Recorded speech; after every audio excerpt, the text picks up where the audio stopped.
Então, como estáis observando, estamos aqui na cidade União da Vitória, que é Japaraná, mas do outro lado, a gente está em Porto União, que é Santa Catarina.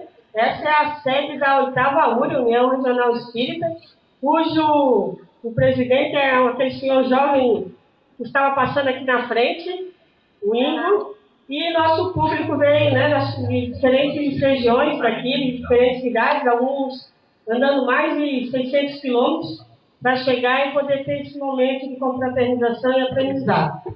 Então, a Sandra Borba dispensa apresentações, os catarinenses são fãs do trabalho dela, principalmente a que conhece através da Conferência Espírita do Paraná, quando tu está sempre presente. Conhece os livros, né? O nosso grupo pedagógico já estudou reflexões pedagógicas à luz do Evangelho, e esse público está sedente para escutar a Sandra e que vai nos falar sobre Jesus como líder, sobre a liderança do movimento espírita. Sandra, a palavra é tua, e no finalzinho a gente abre um pouco para perguntas para o nosso público, quer indagar alguma questão que ainda deseja. Obrigada, Sandra, muito obrigada. Antes de mais nada, nosso bom dia. Estão me ouvindo bem? Bom dia,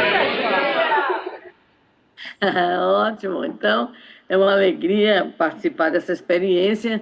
Eu não sou tanto analfabete, mas ainda tenho muitas dificuldades e limitações, então estou aqui com a assessoria de meu querido irmão Fábio Marcelo, que está aqui, e não estou na minha terra, estou em Recife, participando da reunião da Comissão Regional Nordeste. Então, está acontecendo nesse instante um seminário para aqueles que são gestores de casas federativas, mas nós tínhamos assumido esse compromisso, então aqui nos encontramos com alegria, com a oportunidade de vivenciar essa experiência. Quando Kardec nos fala, iluminado pelos espíritos superiores, acerca do progresso, ele de fato nos aponta essa possibilidade, não é? Então o progresso aí está, e quem disser que a gente não pode estar em 2 lugares ao mesmo tempo, já não é verdadeira a informação, né? Então, a gente está aí crescendo, a gente está aí tendo a oportunidade, né, de, à distância, manter este contato, e eu sempre coloco que isso é treinamento para a gente ser espírito superior. Então, a gente está treinando, né? Então, quando a gente consegue exatamente diminuir as grandes distâncias em relação a espaço, e principalmente quando a gente consegue, de alguma forma, facilitar esse processo comunicativo, então a gente está se preparando, de fato, para o mundo de regeneração, onde a gente vai ter que aproveitar o tempo para coisas mais produtivas, para coisas que possam, de fato, nos encaminhar a processos constitutivos de aprendizagens, a processos emancipatórios, enfim, a um grande progresso intelecto-moral que todos nós buscamos. Gostaria de registrar também o meu agradecimento, né, a todo o grupo, ao convite feito, à oportunidade, e também dizer da minha felicidade em saber que, de alguma forma, algumas coisas que nós andamos escrevendo, né, tem tido alguma utilidade, pelo menos do seu ponto de vista do estímulo às reflexões, né, de alguns companheiros. Então, fico muito feliz com essa oportunidade. Gostaria de dizer que o tema da liderança, que é o nosso tema específico, foi exatamente uma solicitação da Federação Espírita do Paraná, Feira, Paraná, Santa Catarina. Então, foi exatamente aí no Paraná que nós tivemos a oportunidade, no encontro de coordenadores de juventude, desenvolver essa atividade. E essa atividade, então, nós realizamos. Na época, havia uma, vamos dizer assim, uma preocupação de divulgação, principalmente de um livro que até hoje é muito conhecido, muito lindo, O Monge e o Executivo. Então, foi muito interessante, porque coincidiu essa solicitação com a leitura que nós havíamos feito em torno dessa leitura, juntamente com algumas outras na própria área específica, bem como também algumas mensagens, em especial do Espírito Emmanuel, né? Nós tivemos a oportunidade, então, de constituir esse trabalho. Foi um texto inicial que nós fizemos e estamos aí, então, levando para vocês uma síntese dessa atividade. Então, vamos começar com uma noção muito interessante sobre liderança, que muita gente pensa que é uma coisa meio panfletária, meio chavão, mas as grandes autoridades na área, elas estão de acordo que a questão da liderança, em especial neste século, é uma questão que transcende aquelas visões que eram visões como que, até certo ponto, fechadas, né, do passado. Hoje há uma característica peculiar à liderança que envolve não apenas essa capacidade do indivíduo ele influenciar pessoas, ou ele manobrar pessoas, ou ele conduzir pessoas, ou ele ter um nível de carisma tão grande que possa, de repente, vamos dizer assim, arrebatar. Mas há uma concordância de que é preciso que se tenha uma leitura da liderança muito mais dentro do aspecto do serviço, da responsabilidade, da capacidade de influenciar pessoas, da capacidade de contornar conflitos, da capacidade de ouvir, de costurar, vamos dizer assim, relações, de superar dificuldades e, principalmente, dentro de uma visão que o Espírito Emmanuel nos coloca quando nos fala acerca de Barnabé, a quem ele designa o discípulo padrão. É a capacidade, no nosso caso espírita, de aliar ou de unir almas a Deus, a Jesus. Então, há uma outra perspectiva de liderança, não mais, então, aquela centrada no indivíduo arrebatador, não mais a centrada naquele indivíduo capaz de conduzir as multidões, porque, nesse sentido, nós tivemos lideranças extremamente perniciosas. Qualquer um de nós, por exemplo, que já tenha ouvido algum dos discursos de Hitler, né? Então nós ficamos estarrecidos com aquela criatura, aquele ser humano em profundas dificuldades, mas a capacidade de magnetizar, de eletrizar a multidão através do seu discurso, o poder magnético e principalmente o seu carisma em relação às multidões. Então, hoje, a concepção começa a se tornar um pouco diferente. Nós costumamos usar sempre uma referência que se encontra em Lucas. Lucas, ele nos vai falar exatamente, vai fazer um registro, está no capítulo 22, item 27, que seria exatamente uma proposição de Jesus para demonstrar quem ele é. E ele diz assim: estou entre vós como quem serve. Isso é de uma beleza, de uma poesia, mas isso também é de um estilo completamente diferenciado no que diz respeito, então, à liderança. Então, estou entre vós como quem serve. Isso é muito relevante para a nossa reflexão, na medida em que, como espíritas, nós estamos buscando exatamente compreender a nossa posição, desde que sejamos convidados ou convocados a realizar tarefas. Observemos que, dentro do nosso enfoque espírita, o líder não é apenas o gestor, não é apenas um coordenador de ESG, um coordenador de educação mediúnica, de recepção, um evangelizador, mas é todo aquele que busca desenvolver uma tarefa junto ao próximo.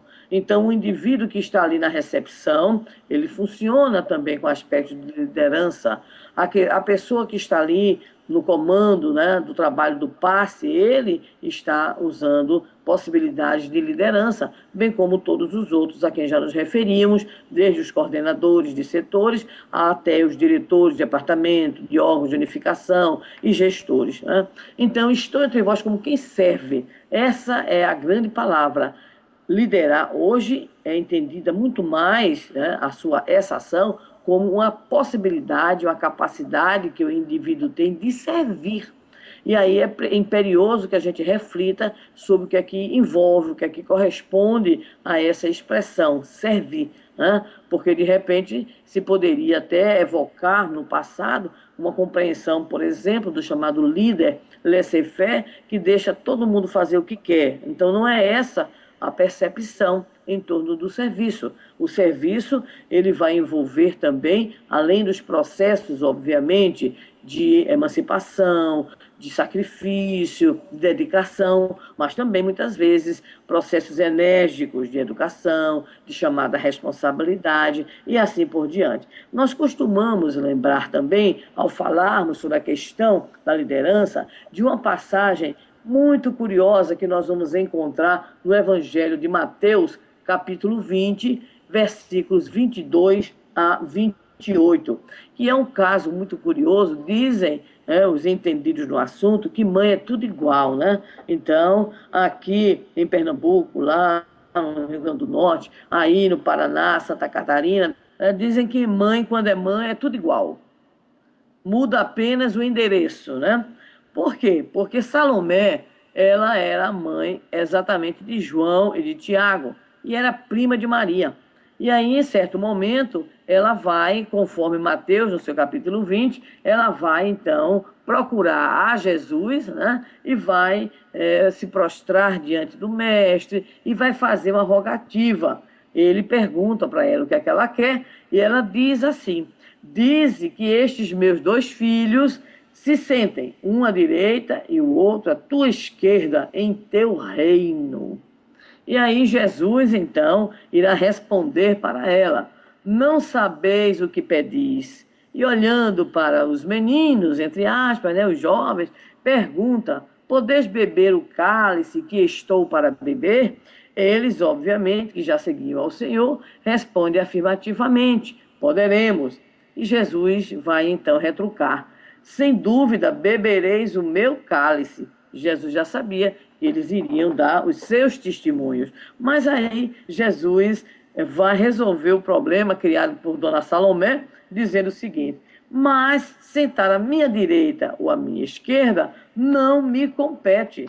No caso, podemos dizer que Jesus não conseguiu enfrentar, uma maneira brincalhona de dizer, Jesus não quis confusão com a mãe, né? No caso com Salomé, e disse para ela: mas isso está para aqueles para quem foi preparado por meu Pai. Ou seja, é o Pai que vai resolver, é Deus que vai resolver. Jesus passou a bola para Deus resolver a reivindicação, então, de Salomé. Mas o que vai nos interessar é a continuidade do texto de Mateus. Porque quando aconteceu isso, então os outros 10, obviamente, ficaram indignados. E aí existe uma chamada de atenção de Jesus para os 10, que serve, obviamente, para todos nós.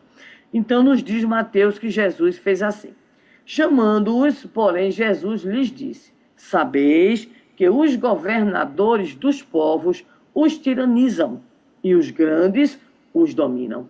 Então, Jesus se refere a um tipo de liderança do pretérito, a liderança baseada na força, a liderança baseada no cargo, a liderança baseada numa titulação ou no exercício de poder. E aí o Senhor vai nos dizer qual é agora, então, a nova compreensão que Ele nos traz. E Ele alerta dizendo: assim não será convosco, mas quem quiser dentre vós tornar-se grande, será vosso servidor. E quem quiser dentre vós ser o primeiro, seja ou será vosso servo. Assim como o Filho do Homem não veio para ser servido, mas para servir e dar a sua alma como um meio de libertação para muitos. Então entendemos aí no relato contido em Mateus capítulo 20, que Jesus nos fala de 2 tipos de liderança. A liderança usual, comum naquela época, que não era na verdade uma liderança, era o uso do poder. Pois Jesus então indaga aos 2, Jesus indaga se eles poderiam beber do cálice. Bom, então eles dizem que pode. Jesus diz tudo bem, mas acontece que Jesus joga para Deus a resolução da petição de Salomé, né? Dizendo que colocar uma à direita e outra à esquerda, isso era lá com o Pai, né? Então a gente diz, brincando, que Jesus despachou o problema para Deus, né? Para não entrar em conflito com Salomé. Mas acontece que os discípulos, então, eles ficaram chateados. E aí Jesus vai dizer para eles algo que nos interessa bastante. Eu estarei repetindo, talvez, não sei se vocês ouviram, né? Quando Jesus diz assim: não será assim entre vós. E vai dizer exatamente que os governadores tiranizam os povos, né? E que os grandes também exploram mas que entre eles, os seus discípulos, deveria ser diferente. Aquele que quisesse ser o maior, deveria ser o menor. Porque ele, o próprio Jesus, sendo o Filho do Homem, veio para servir e não para ser servido. E aí nós entendemos que é uma lição muito importante para o movimento espírita.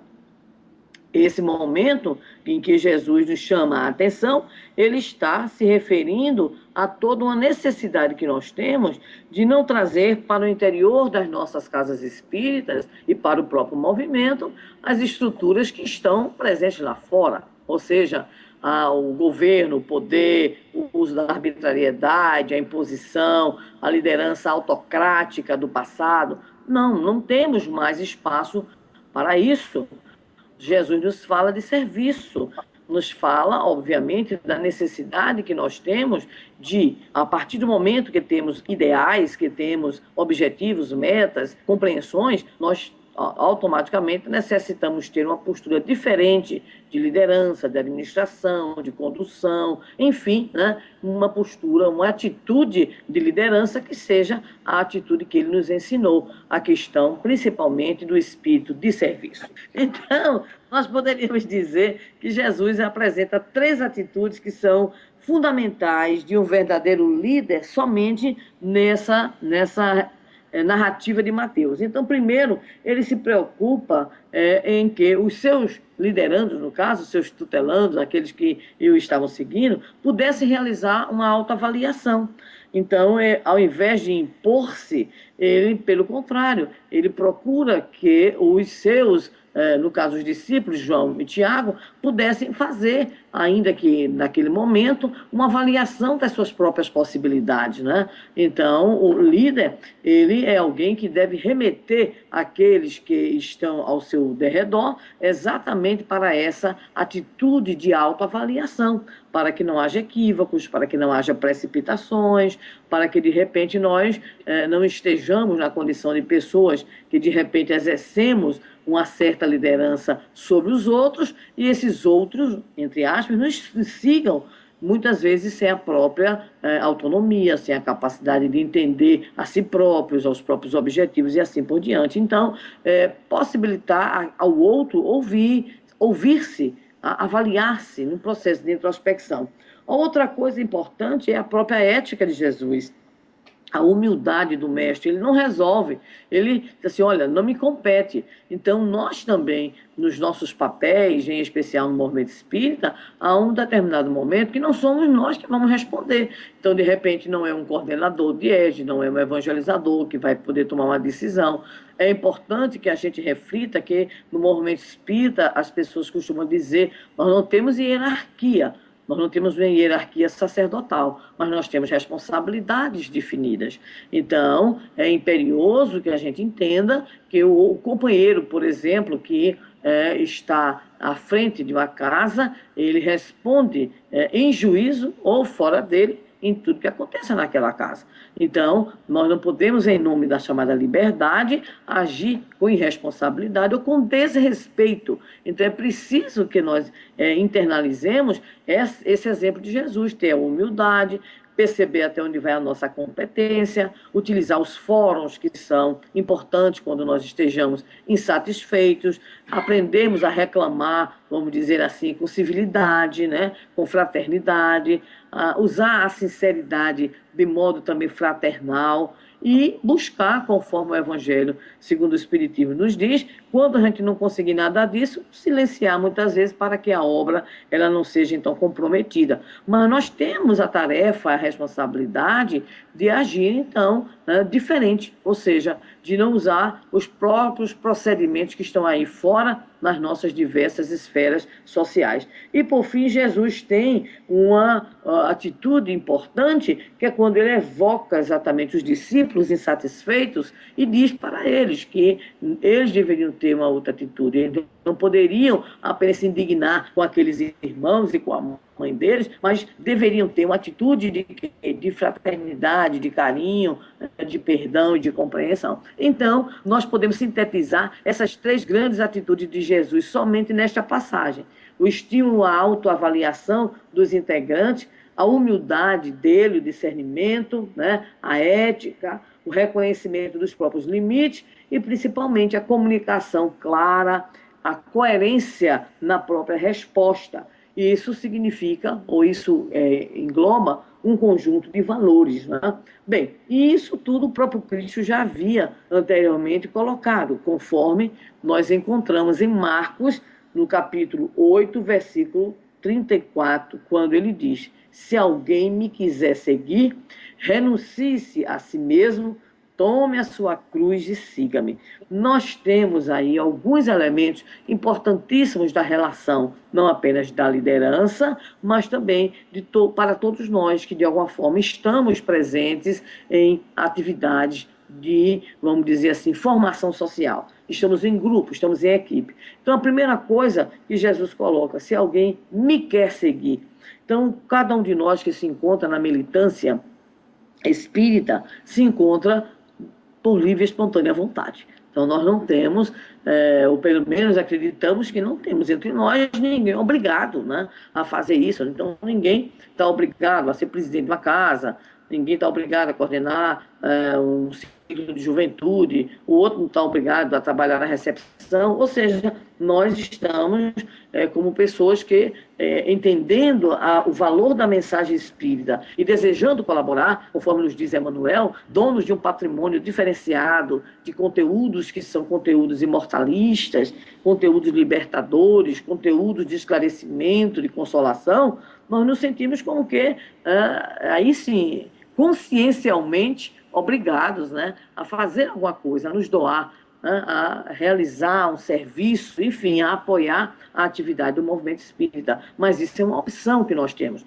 Nós conhecemos muitos companheiros que são espíritas, né, nas suas casas, nos seus gabinetes, nos seus escritórios, e não querem se envolver com o movimento espírita. É uma liberdade que cada um de nós tem. Então, Jesus disse: se alguém quiser vir, então há uma atitude inicial de opção, de escolha, né? Aquele que quer. Então, hoje, num domingo pela manhã, os que aí se encontram me ouvindo, né? Então, quiseram, né? Tomara que tenham ficado satisfeitos, né? Primeiro até agora, tá?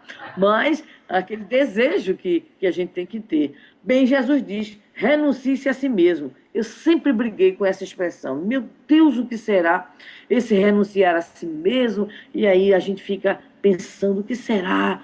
E um dia eu ouvi um amigo meu aqui de Natal, fez uma palestra lindíssima, e eu descobri, né, com ele, que o renuncie-se a si mesmo pode, e dar uma riqueza interpretativa, ser compreendido como mude o seu paradigma. Né? Ou seja, a gente não pode querer seguir a Jesus levando com a gente toda a carga de inferioridade, de dificuldade, de teimosia. Ou seja, a gente dizer que está seguindo, mas mantendo as mesmas atitudes, as mesmas compreensões. Se acha é uma mudança de paradigma. Meu Pai do céu, logo a cruz, ela é um símbolo não apenas de dor, como muitos podem imaginar, mas é um símbolo principalmente de renovação, é um símbolo de mudança, é um símbolo, né, para aquele que deseja operar em si mesmo o grande milagre, né, a grande revolução da sua transformação interior. E, obviamente, quando a gente faz isso tudo, é que a gente tem condição de seguir a Jesus. Então, essas expressões, elas nos mostram, né, como Jesus, então, ele já tinha nos alertado de que segui-lo não seria fácil, né? De que segui-lo não seria de forma alguma algo tão aparentemente tão suave, né? Porque afinal de contas, como ele próprio nos diz, ele não veio trazer a paz, mas a espada, no sentido de que a nova ideia, a ideia do novo, ela, para se colocar, ela muitas vezes termina representando de fato conflito, gerando o que gera até hoje, na medida que nós todos sabemos, a história do cristianismo na Terra ainda é uma história de muitas guerras, de muitas incompreensões e assim por diante. Então, fazer com que a luz brilhe continua sendo algo muito difícil. Mas aí, nós poderíamos dizer, então, que esse modelo, né, esse paradigma novo, e dizíamos isso no início, já é um paradigma que, de alguma forma, algumas das grandes autoridades da área, elas já começam também a apresentar. Né? Nós lembramos de uma autora da obra A Rede de Inclusão, que foi considerada uma das 5 melhores obras da década de 90, da autoria de Sally Helsinger, acerca de liderança, administração, ela vai dizer que hoje, naquela época, para o século XXI, o líder deveria apresentar algumas características, como ela apresenta. Então, ela diz assim: carisma pessoal, extensas ligações e capacidade para restabelecer e estabelecer relações fortes, relações proveitosas, a capacidade para conciliar pontos de vistas concorrentes ou distantes, a atitude de compromisso e aquilo que ela chama um faro para as chamadas técnicas do diálogo socrático. Imagine aí, ou seja, extrair do outro sugestões, buscando sempre o equilíbrio, a harmonia. Então, ela diz, né, nessa sua obra, que essas seriam algumas características do líder, né, para o futuro. No caso, está se referindo a nós mesmos agora, em pleno século XXI. Mas a grande autoridade na área, o renomado escritor, consultor e professor Peter Drucker, num artigo que ele escreve, um novo pluralismo, esse artigo dele está na obra Liderança para o século XXI, né, que tem diversos autores, como Goldsmith, o Somerville, e é editado pela editora Futura. Isso foi no ano 2000. Ele vai dizer que, diante do atual cenário das organizações e instituições mundiais, ele diz que, para o século XXI, é uma citação ipsis verbis. No caso, vou ler, ipsis literis, está escrito. Também, diz ele, terão que aprender a se tornar líderes na comunidade. Na verdade, terão que aprender a criar a comunidade. Isso vai muito além do que temos discutido como sendo responsabilidade social. Normalmente, define-se a responsabilidade social como não prejudicar os outros na busca dos próprios interesses ou na realização das próprias tarefas. O novo pluralismo requer o que pode ser chamado de responsabilidade cívica. E aí ele diz: ser generoso com a comunidade na busca do próprio interesse ou na realização da tarefa que lhe cabe. Nós resumimos, né, algumas dessas colocações dele em certas, vamos dizer assim, atitudes. Então, primeiro, assumir a responsabilidade pelo próprio desempenho, o que vai implicar na nossa capacidade não apenas de agir, mas também de avaliar a própria ação.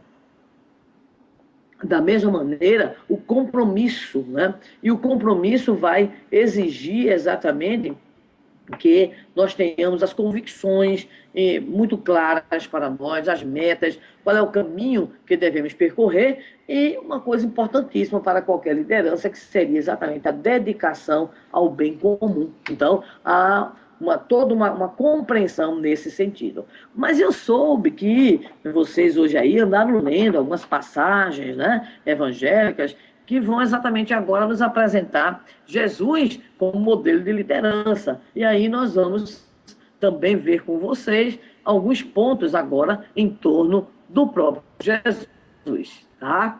Então, Jesus, me chama muita atenção a colocação que está em Marcos, no capítulo 1, versículo 22, quando Marcos, se referindo à ação do Cristo junto aos discípulos, junto às multidões, ele diz assim: e maravilhavam-se de sua doutrina, porque ele, no caso, o próprio Cristo, ele pregava com autoridade moral. Então, esse ponto para nós ele é fundamental. A liderança, ela não pode se fundar ou se basear no poder autocrático, como dissemos, né? No poder arbitrário, apenas porque a pessoa ou é a mais velha, é a mais inteligente, é a que tem a melhor população, é a que tem mais dinheiro, é a que tem mais tempo. Não é isso. É a autoridade moral do indivíduo, né? Porque isso tem a ver com a própria condição espírita de agir, né, de forma coerente com os ideais que o Espiritismo nos propõe. E, obviamente, conforme está estabelecido, né, já pelo próprio Cristo, quando ele diz: estou entre vós como quem serve, então a liderança no modelo de Jesus se assenta exatamente no serviço.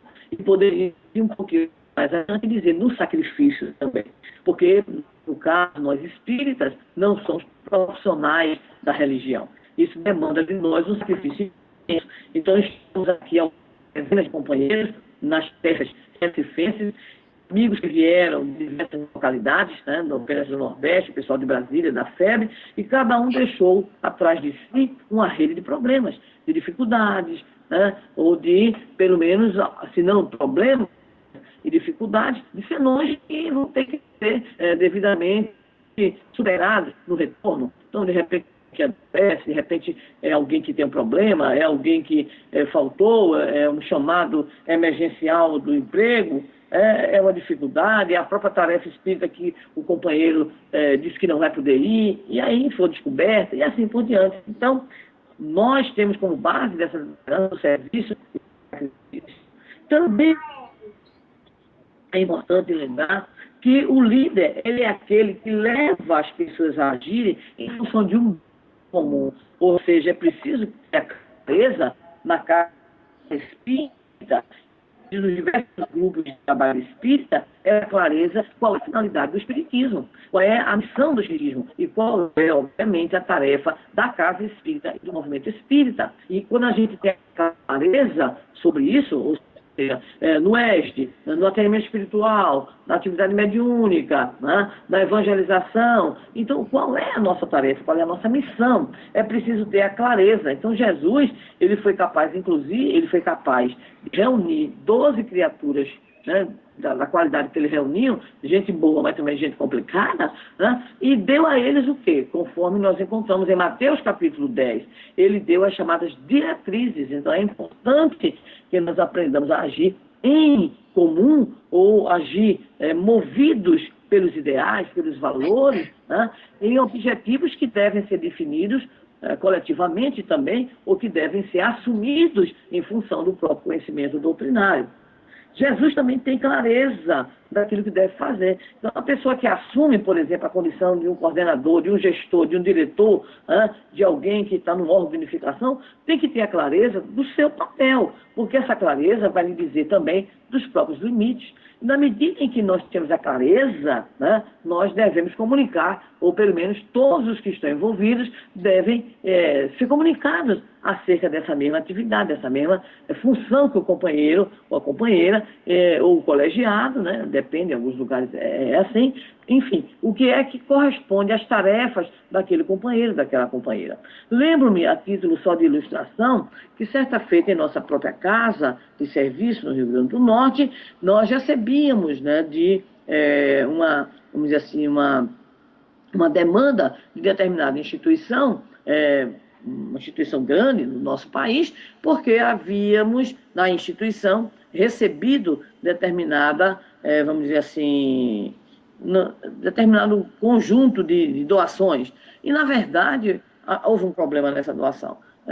E simplesmente não aconteceu o que estava escrito. Ou seja, alguém disse que tinha dado isso e não tinha dado isso, tinha dado aquilo outro. Só que isso não aconteceu, por exemplo, na nossa gestão.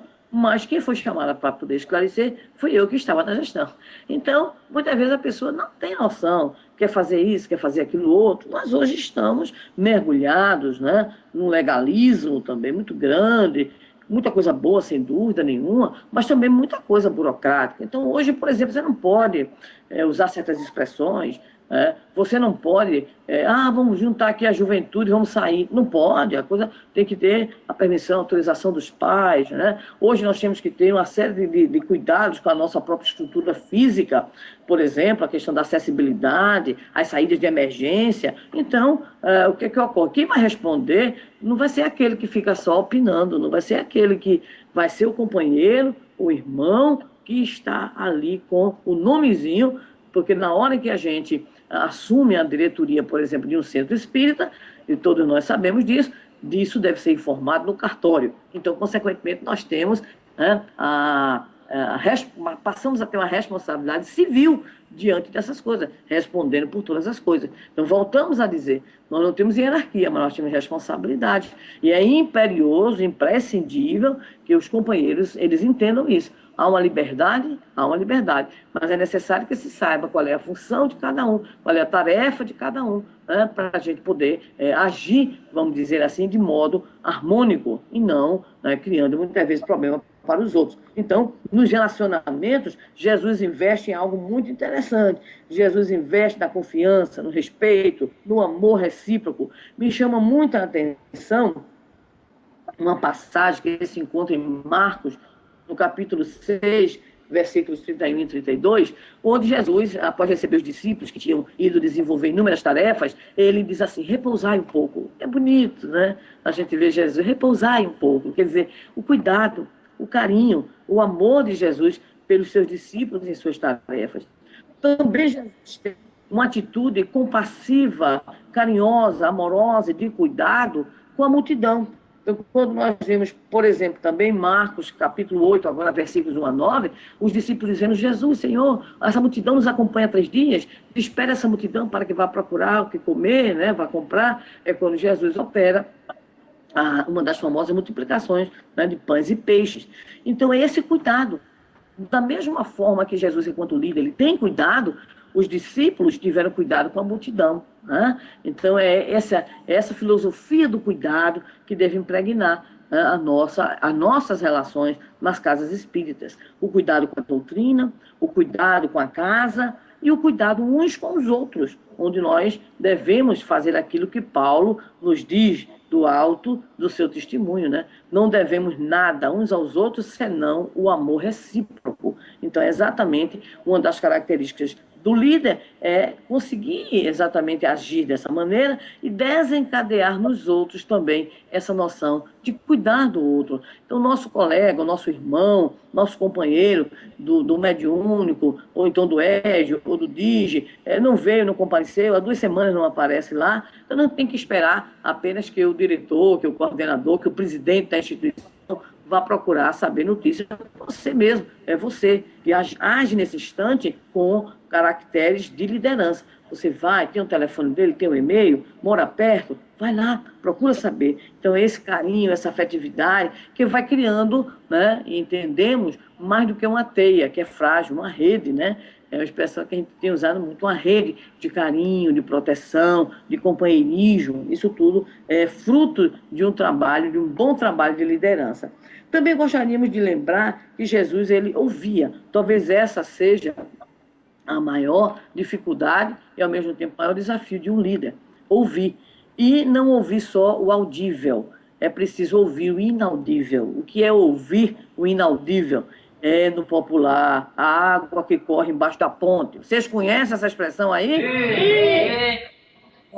A água vai correndo debaixo da ponte e aí você nem sabe, quando você explode lá na frente o problema. Então, ouvir o inaudível é procurar entender o que? O nível de insatisfação, né? Muitas vezes é uma pessoa, 2, um grupo, criando a discórdia, agindo conforme uma mensagem muito interessante do irmão X, né? Chamada Bichinhos, né? Que diz que a árvore, todo mundo queria acabar com a árvore, derrubar a árvore firme e forte, até que um dia a árvore cai, buf, né? E aí o que é que era? Eram os bichinhos comendo a árvore por dentro. E o irmão X nos diz, então, muitas vezes acontece exatamente assim.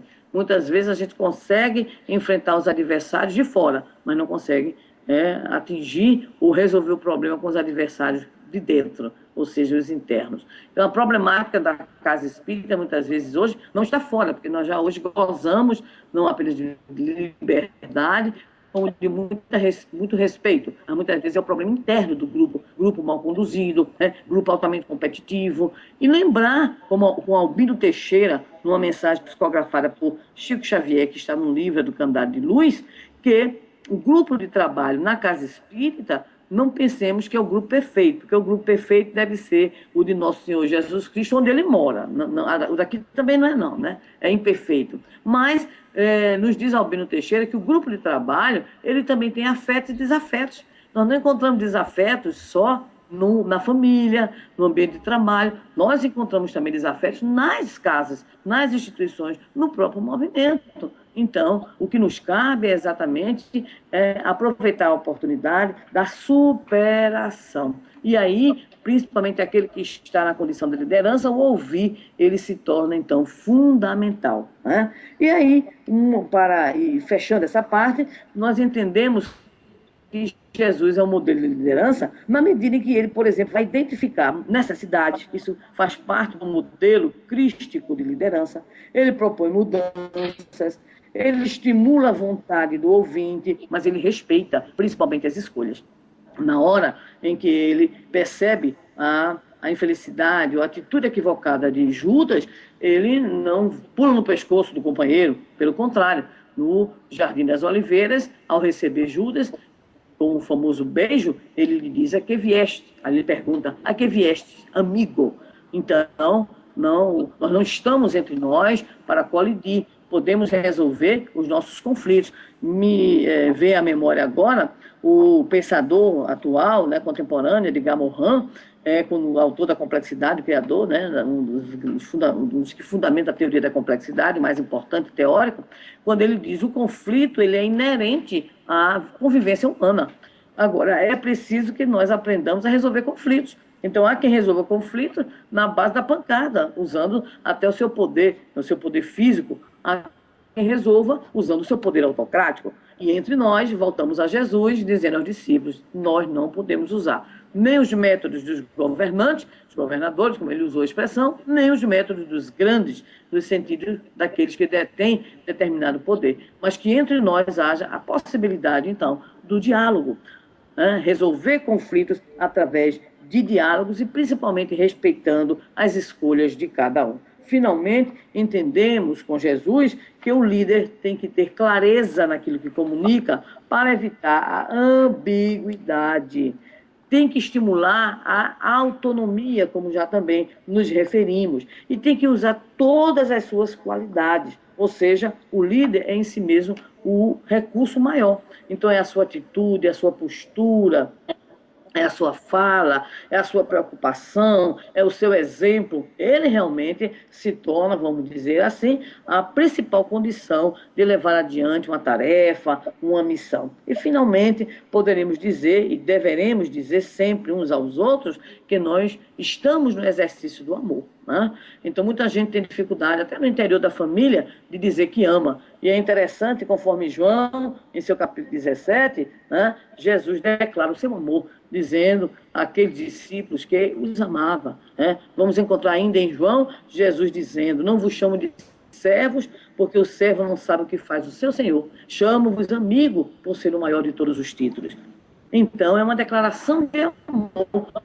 Nós precisamos, inclusive, na condição de líder, lembrar que muitas vezes temos que demonstrar mesmo e socializar com os nossos irmãos as dificuldades. Nós temos uma certa limitação, né, em apresentar alguma fragilidade. E aí, então, tenho medo de apresentar uma fragilidade, porque de repente vão dizer que eu não tenho condições, ou que eu sou incompetente, e entre nós, que eu estou obsidiado, e assim por diante, né? Então, é preciso que aprendamos também como dizia Paulo, mais uma vez, a nos confessarmos uns aos outros. Procura aquele teu amigo, aquela tua amiga, está se sentindo fragilizado, está se sentindo sozinho, está se sentindo perturbado, procura o setor da própria casa, né? Coloca o teu nome aí nas reuniões de vibração. Então, não tem porquê, pelo fato de você estar à frente como líder, de repente ser a supermulher, o super-homem, alguém acima do bem e do mal. É preciso também ter, como Jesus, a própria humildade de buscar os amigos. E aí, finalizando a nossa fala, nós gostaríamos de situar 2 pontos. Primeiro, a gente falou sempre nas atitudes positivas. Agora vamos dizer o que é que a gente não deve, né?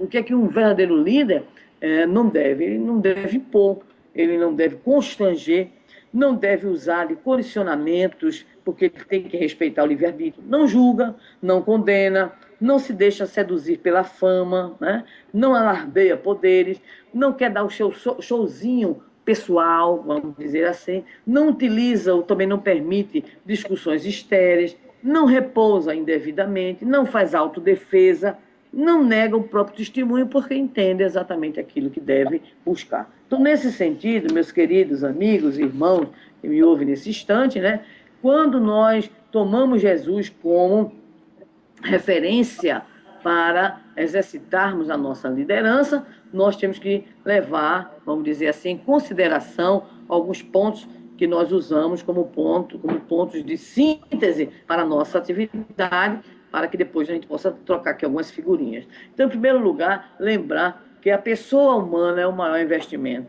Então, por mais que eu tenha dificuldade com essa, ou aquela pessoa, com esse ou com aquele irmão, né, é meu irmão. Não tem como, tem que aguentar, né? É como diz a Galo, vocês vão ter que me engolir. Então, a gente também tem que engolir o irmão mesmo, né? Está ali vivendo conosco. O Albino Teixeira diz que ele é nosso irmão, nós estamos ali. E, ó, obviamente, a gente pode até orar, Senhor, leva ele para algum lugar.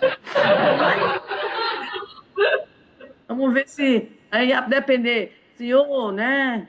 Ele desencarne, já tá. Mas cuidado, porque ele desencarna, volta como um mentor espiritual. Né? Então tá, né?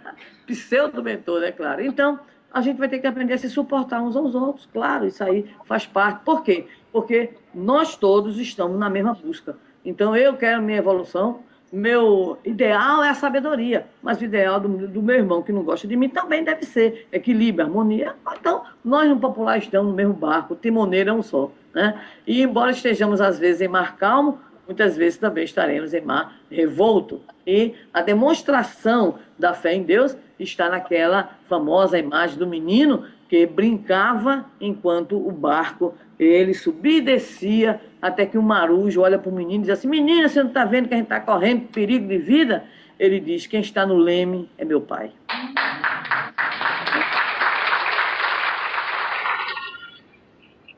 Se é Deus, nosso Pai, que está no leme, então vamos nos aguentando aí, procurando nos tolerar, né? Nos compreender.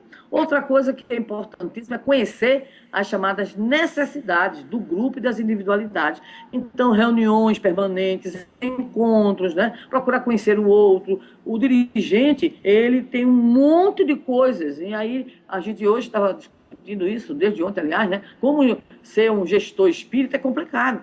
Porque o gestor espírita, ele termina tendo que entender de tudo. Nem que seja só os fundamentos. Então tem que conhecer algo sobre comunicação social, o mediúnico, o doutrinário, tudo ele tem que ter alguma coisa. Então, na dúvida, conversa, na dúvida, procura o outro, na dúvida, procura se informar. Buscar, principalmente, junto ao grupo, a definição de objetivos, porque quando nós agimos assim, nós estamos evitando muitos conflitos. É preciso que o grupo ele tenha a identidade, sob o ponto de vista de que objetivos nós temos. A capacidade de agir e interagir, isso é fundamental. Então, é preciso trabalhar a própria intimidade. Às vezes nós temos pessoas que têm um potencial de liderança e são tímidas. Alguém pode dizer, existe isso? Existe sim. A pessoa tem um potencial de liderança porque ela tem carisma, porque as pessoas gostam dela, porque naquele momento as pessoas vão ficar em torno daquela criatura, mas ela às vezes tem dificuldades, é fechada, não se abre muito. Então, é um exercício também de, né, um exercício de ampliação das nossas próprias possibilidades. Estudar sempre. Não existe um líder nota 10 formado já, com distinção em louvor, não. Nós temos que nos informar sempre, nos atualizar sempre. E não temos que ter vergonha nenhuma de dizer, não sei. Não sei. Né? Não, isso aí eu não sei ainda, mas vou procurar saber. É exercitar sempre o ouvir empático, porque aquele que coordena qualquer coisa, ele está sempre no foco, né, de mira daqueles que são os que querem impor suas vontades. Então, o líder, coitado, vamos dizer assim, usando uma imagem bonita, é o muro das lamentações em Jerusalém. Né? Então, chega um, aí coloca um papelzinho, chega outro, coloca outro papelzinho. Né? E aí, só Yahvé, para poder ajudar a gente. Só Jesus e só Deus, nosso Pai, para que nós possamos administrar esses conflitos, procurando sempre uma atitude de apaziguamento, uma atitude de pacificação, que é, obviamente, o nosso objetivo maior. Mas também, se de repente a coisa não der, então que a gente deixe a opção, né, para aqueles que estão em conflitos. A obra, ela deve estar acima de tudo. E aí a gente deve sensibilizar sempre quando o conflito ele é, vamos dizer assim, quase que insuperável. A gente tem que exortar alguém a abdicar, né, da sua, vamos dizer assim, da sua posição, ou então encontrar um caminho que seja um consenso entre outros, entre os pares, a fim de que de repente, nós não percamos a oportunidade do trabalho e, finalmente, para que nós também não submetamos a nossa instituição, a nossa causa, a nossa tarefa aos caprichos de A ou de B. Temos que lutar sempre. Um líder é alguém que luta sempre pela sua coerência moral. Não é o ser perfeito, né, mas é alguém que está em processo. A intuição deve ser sempre também a nossa amiga. Por isso, a oração, a meditação permanente, principalmente nos conflitos, né, no momento das dificuldades. Então, está sempre buscando, né, a intuição do mais alto acerca do que fazer, do como conduzir essa ou aquela situação. Ser alegre, ser criativo, comunicativo, né, isso tudo faz parte. E se a gente puder dizer em uma palavra, o que é que Jesus delegou, aquele que seria, né, o que ele escolhe, o que ele indica, vamos dizer assim, como um grande articulador do grupo, que é Pedro, no famoso diálogo, né, em que ele pergunta: Pedro, tu me amas? E 3 vezes, né, Pedro, tu me amas? Pedro, tu me amas? É mais interessante do que as 3 perguntas é a resposta. A resposta é a seguinte: apacenta as minhas ovelhas. Então, a grande tarefa do líder cristão, do líder espírita, é apacentar. Apacentar não significa, de forma alguma, colocar aquela ovelha dentro do curral. Não é esse o objetivo. Mas é principalmente conforme está em João. Jesus, pela sua voz, aqueles que ouvem, então conhecem de fato a sua voz. Esse é o grande desafio, entendemos, que o líder espírita, e líder espírita que está sendo entendido como aquele que desenvolve uma tarefa e que, de alguma forma, essa sua tarefa envolve coletividade, envolve pessoas. Então, em linhas gerais, é isso que nós gostaríamos de traduzir para os nossos companheiros nesta manhã, abrindo, obviamente, aí alguns minutos para que nós possamos conversar um pouquinho. Está me ouvindo, Mara? Estou aqui em frente e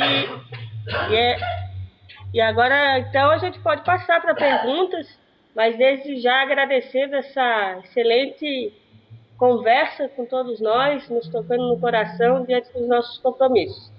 Então, quem deseja fazer alguma questão para a nossa querida Sandra, fique à vontade, a gente tem uns 10 minutos para perguntar e responder, para ela puder responder as nossas questões. Então, temos aqui um amigo que veio lá de Curitibanos, nem dormiu essa noite para viajar. Não, quietinho. Vai fazer uma questão. Sandra, oi, querido. Mais uma vez é um prazer ouvir você mais uma vez, é um grande prazer para todos nós aqui em Santa Catarina. Para mim ficou muito claro quando você colocou o servir na liderança dentro do movimento espírita. Quero fazer uma pergunta um pouquinho mais abrangente para você. Quais são as dificuldades que você estaria se um espírita fosse fazer o mesmo modelo de liderança, servir no seu trabalho, no seu dia a dia, no seu trabalho? Quais são as principais dificuldades que ele encontraria? Obrigado. Oi, mas você está falando do trabalho na casa espírita ou no trabalho profissional? O trabalho profissional. Ah, meu bichinho, o negócio é feio. Agora, eu tô muito bem, porque eu sou professora. E quem é professor já nasceu com a tarefa kármica de servir. Basta olhar um contra-cheque e aí a gente já sabe que a gente... tanto é que diz que quando Emmanuel começou a dar as suas comunicações, a reencarnar, aliás, disse que já está reencarnado, né, com aproximadamente 9, 10 anos em São Paulo, deve estar sendo evangelizado, inclusive, espero eu, na casa espírita, né? Mas ele disse assim: vou ser professor. Olha, Emmanuel, eu brinco muito dizendo, tomara que ele vá para o sindicato, ou então para o ministério, um dos dois, né? Ele passa um tempo em sala de aula e depois ele vai ou para o sindicato ou para o ministério. Aí a gente vai ver o que é que o espírito da condição dele pode fazer. Mas veja bem, né? Todo e qualquer paradigma de liderança não pode ser utilizado sem que não avaliemos as condições ou os horizontes onde nós estamos presentes, né? Culturalmente, principalmente.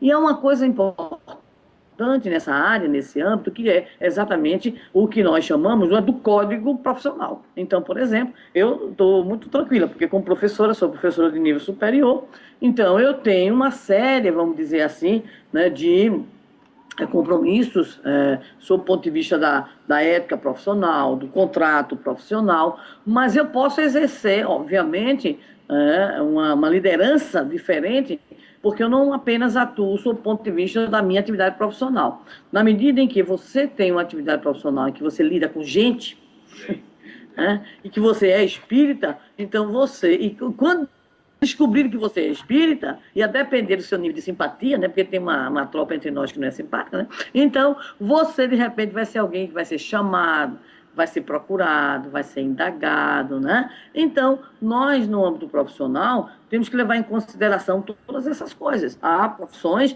em que você, além do exercício, né, do seu fazer profissional, você consegue ter um nível de interação muito interessante com as pessoas, né, e que dão a você determinadas oportunidades. Então, eu sou professora, por exemplo, trabalho com alunos que chegam na universidade. Eu digo que trabalho com esferinhas, né? Então, eles são do primeiro ou do segundo período que eu sou professora na área de fundamentos. Então, me cabe, como professora, identificar, por exemplo, identifico uma aluna cabisbaixa. Ela não é assim. Então, me cabe, no exercício da minha condição de educadora, porque eu me considero uma educadora, e de espírita, eu auscultar. Então, eu olho para a cara da minha bichinha linda lá, bonitinha, digo para ela, eu quero falar com você no final da aula. Então, ela fica logo assustada, né? Porque aluno, quando o professor diz que quer falar no fim da aula, ele já pensa que é alguma bronca, né? Então, eu pergunto para ela assim, o que está acontecendo com você? Ela olha para mim, surpresa. E por quê? Não, porque você está muito calada, você está triste, você está com o sonho encarregado, o que está acontecendo? Eu posso ajudar você. E aí ela desaba, por exemplo, né, no choro, está enfrentando uma grande problemática. Então, eu estou exercitando a minha condição de espírita e, consequentemente, a minha condição de liderança enquanto educadora diante de um grupo. Então, o que é que ocorre? Todo aquele que tem a facilidade de estar trabalhando com o humano, né? Então, ele tem, sem dúvida nenhuma, né, um paradigma, e esse paradigma está no horizonte que lhe proporciona grandes oportunidades de você vivenciar, né, de você ter a oportunidade de influenciar pessoas, de ouvir, de ser sensível e assim por diante. E, obviamente, aqueles que têm grandes responsabilidades, inclusive do ponto de vista de determinados cargos hierárquicos, então caberá, obviamente, a cada profissional identificar, né, a sua competência, mas, ao mesmo tempo, as suas possibilidades de inserção dentro do próprio cenário profissional, de modo que não seja apenas uma inserção técnica, uma inserção do humano, que, por sinal, é a nossa grande necessidade nos dias de hoje. Lembro-me, a título só de ilustração, de que uma pessoa muito querida nossa, que é médica do sistema público de saúde, certa feita, ela trabalha como pediatra, recebendo as crianças, né, ali com as suas mamães no momento do parto, e aí então ela pega uma criança complicada, como se diz, a criança zebrada, é a expressão que se usa muito aqui no Nordeste. E aí ela começa a tentar resolver a situação da criança com problemas respiratórios. Então ela procura um, procura outro, procura um caso, procura outro, procura um remédio, procura uma alternativa, uma UTI, e não consegue nada. Então ela começa a registrar depois, né? Ela registra, porque ela dá um plantão, né? E nesse plantão grande, ela começa a registrar lá no prontuário, tudo o que ela fez. Então, o que ela tentou junto aos órgãos, o que ela tentou junto a colegas. Então, no fim, foi interessante, ela colocou assim: tentei tudo, né? Agora só me resta chorar com a criança e pedir a Jesus, o médico divino, que socorra esta criança que acabou de reencarnar. E, curiosamente, né, ou para nossa felicidade, então depois ela escreve: o médico divino intercedeu no prontuário médico, tá? De um órgão público. Então, o que? É o sentido da humanidade que nós precisamos impregnar. Este sentido de humanidade é hoje considerado, vamos dizer assim, um grande desafio dentro principalmente de um modelo neoliberal, tecnicista, em que a criatura humana é o que vale menos. Então, Jesus continua dizendo aos nossos ouvidos: entre vós não pode ser assim. Agora, sempre lembrando que cada caso é o caso, cada profissional, em função do cargo que ele executa, né? Mas sempre, se nós tivermos esse sentido do humano em nossas vidas, nós acreditamos que poderemos realizar alguma coisa, se não muito, alguma coisa para impregnar também o nosso fazer, a nossa atividade laboral de um certo sentido de humanidade. Altaídes, uma pergunta. Além da ação, da vivência na sociedade, que ações você pensa serem importantes para divulgar a doutrina espírita, fora do centro espírita? Olha, é excelente a tua colocação, né? Nós, inclusive, temos buscado, muitas vezes, divulgar espiritismo apenas no movimento espírita. Isso tem sido algo que, de repente, graças a Deus, tem sido colocado nas reuniões, nas discussões. Então, nós temos que desenvolver as ações em duas grandes vertentes. Espiritismo para os espíritas, porque, por incrível que pareça, né, tem pessoas que se dizem espíritas, mas que nunca leram uma obra da codificação, né? Então, leram algumas orelhas, né, de livros e leram uns 4 ou 5 romances, subproduto literário, inclusive, né, muito mais para dar dinheiro à editora do que outra coisa, sem compromisso doutrinário nenhum, e a pessoa diz assim: olha, eu sou espírita, né? Ou então foi, tomou passe, assistiu uma reunião, fez um tratamento, sei lá, qualquer coisa. Então nós temos que ter realmente uma preocupação com a divulgação do espiritismo para os espíritas, com foco no estudo, né? Aí sim, com foco no estudo, e nós temos que ter aquela grande responsabilidade que a codificação já nos apresenta, em especial o Livro dos Espíritos, na sua parte 3ª, sobre a lei moral, quando nós aprendemos com os imortais que a grande tarefa do Espiritismo é, além de destruir o materialismo, é a única coisa que o Espiritismo quer destruir,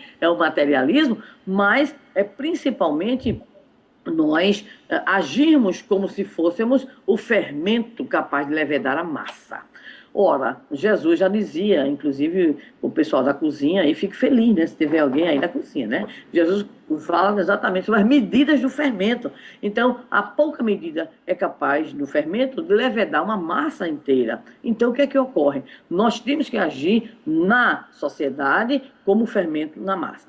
Eu vou falar rapidamente em ações e não apenas teoricamente, para poder dar alguns exemplos. Por exemplo, ilustrando Dia de Finados. Dia de Finados é o dia do chororô do povo, né? Então, o pessoal chora, natural, claro, nós também podemos chorar. Obviamente, nós não somos feitos de matéria plástica. Então, o que é que a gente faz? A gente manda imprimir aí milhares de mensagens. E aí a gente vai para os cemitérios, tudinho, a gente está tudo no cemitério também. Vamos distribuir lá no cemitério, distribuir a mensagem. Aí, então, de tanta gente fazer isso durante longos anos, então a empresa lá, que tem os chamados cemitérios top, né, aquele cemitério que é capaz até de você nem desencarnar, né, de ficar em semi-desencarnação, né?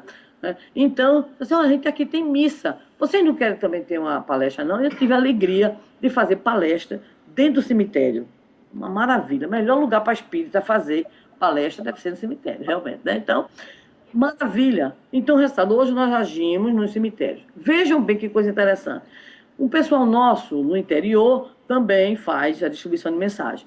Mas aí é o interior que é tão fresquinho, imagine, mês de janeiro, dá assim uns 38 graus, né? 40 graus, né? E aí, na sombra. Então, o pessoal faz assim, prepara as mensagens e passa um bom tempo fazendo, sabe o quê? Estoque de água mineral. E leva. Então, o próprio padre da cidade diz assim: olha, vocês que vão passar o dia no cemitério, não se esqueça de se hidratar. Olha, o pessoal espírita está dando água. Entendeu? Então, a gente aproveita esse espaço. Então, na época de finados, nós temos assim um espaço junto à sociedade, que é um espaço fora da casa espírita. E aí o pessoal faz isso. Sabe o que é que fez um pessoal de uma cidade nossa, do interior do Rio Grande do Norte, chamada Pedro Velho? Olha só o que o pessoal fez. Era uma cidade pequena, eles fizeram um projeto. O que é que esse projeto fez? Eles conseguiram autorização, né, obviamente tudo legal, bonitinho, e fizeram em todas as escolas para o ensino médio palestras sobre o tema imortalidade da alma, distribuindo aquele material com esse espiritismo e mensagem, tudo para finados, só de finados, tá? E aí, então, eles culminaram aquela ação, sabe como? Em praça pública, na cidade do interior, exibindo o filme Nosso Lar. Foi um sucesso absoluto. E, para completar, no dia 2 mesmo, lá foram para o cemitério distribuir mais mensagens e água, né? Porque também faz calor. Então, É isso aí. Outro exemplo, nós conseguimos um espaço muito interessante, que é um espaço neutro, que é o espaço de uma livraria, né, que fica no shopping center, em Natal, e lá nós, está suspenso por enquanto por causa de reforma. Mas nós, mais de ano, fizemos o seguinte, nós, uma vez por mês, nós fazemos um tema extra, aberto a quem está, obviamente, no próprio shopping, né? A gente divulga e divulga na mídia, de maneira geral. Então, a gente leva, por exemplo, o tema da depressão, que é um tema sempre muito recorrente, o pessoal gosta muito, né? E aí a depressão à luz do espiritismo, e assim vai. A visão espírita da salvação, do inferno. E aí nós sempre conseguimos o que lá naquele lugar ninguém consegue encher o salão. É apenas um salão de 50 pessoas, e não é para pessoas espíritas. Vai um, vai outro, né? Mas é um espaço. Outro espaço que nós temos, por exemplo, é o próprio jornal. Durante 1 ano e meio, nós conseguimos, quando as vacas eram gordas, porque agora as vacas estão na seca, tudo morrendo, né? Não tem... Né? Mas na época da vaquinha mais gordinha, a gente encartava no jornal 10.000 exemplares por mês. Nós encartávamos o nosso jornal, o Mensageiro, no jornal de maior circulação da cidade.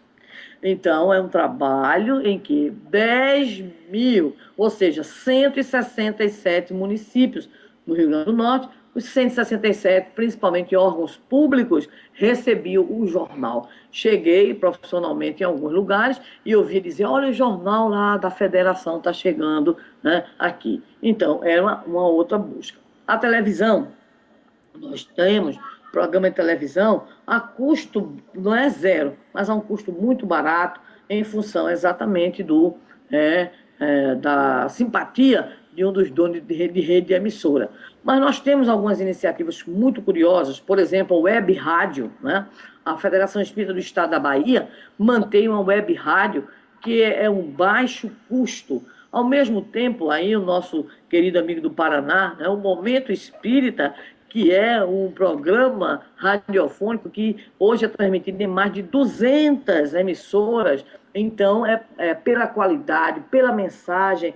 Então, na verdade, é o que Emmanuel nos diz, há um tipo de caridade, né, que nós temos que fazer, que é a caridade da divulgação da doutrina espírita, divulgação correta, obviamente, né? Então, a tarefa espírita é, através da mídia, das redes sociais, do próprio movimento, dos eventos, né, desenvolver um trabalho comprometido para que a mensagem espírita ela possa chegar ao nosso público leigo. E isso tudo serve exatamente como dizíamos, nós estaremos como o fermento na massa, ou estaremos fecundando a terra, né? E o livro espírita, ele deverá sempre ser também o nosso, vamos dizer assim, nosso carro-chefe, e não esquecer aquilo que nós estamos fazendo hoje. Eu aqui, conversando com vocês aí, né, querendo um chauzinho aí de todo mundo. Cadê o chau?